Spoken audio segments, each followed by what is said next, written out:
Devotional Thursday, 4th of June 2020. People often ask the question, if God is God, then why do we not see the sorts of miracles that Jesus performed during his earthly ministry? And sometimes in our search for the sensational events, we often miss the miracles of everyday life. Take, for example, the human embryo. The facts are staggering.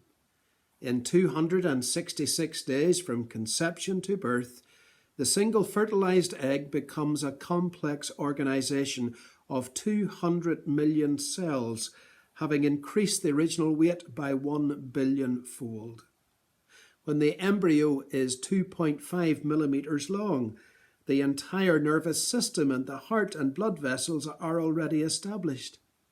At 8 weeks, the embryo has all the internal organs of an adult at various stages of development. Finally, at the appointed time, a propulsive force moves the baby from a warm world of 36.5 degrees centigrade and into a world at room temperature.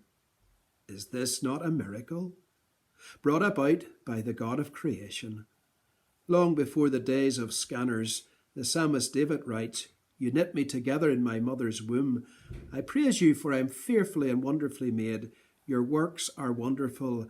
I know that full well." What a miracle is human birth. There we are, an expectant mum at 39 and a half weeks of pregnancy.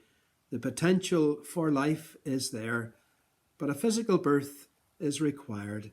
And all that potential for life finally comes about once that physical birth has happened. That's a miracle.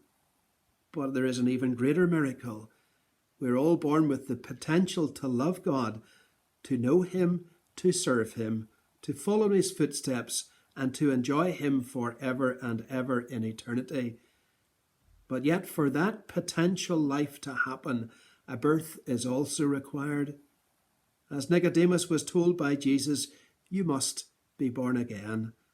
A new birth in Jesus is the only way that potential of eternal spiritual life is made possible by trusting in Christ and opening up our hearts to him and ask that he might rebirth our lives into his likeness as we trust in the finished work of Jesus.